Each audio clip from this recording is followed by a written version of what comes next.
Maganda, 'di ba? So anong dapat gawin pag maganda yung product?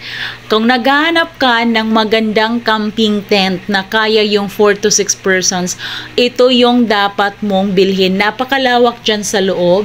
High quality materials ang ginamit dito. Waterproof, di ka talaga mababasa. Ang dali lang i-assemble niyan.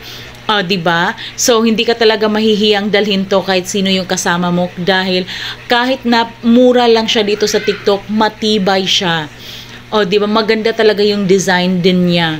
Yung kulay na available, magaganda, pwede kang pumili kung ano yung gusto mo. 'Di ba? Napakalawak.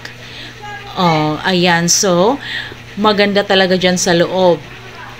Ayan, so tingnan mo mabuti kung pwede mong ganyan yung i-cover mo or pwede rin yung net para kung gusto mong masyadong mahangin, yung net yung i-cover mo.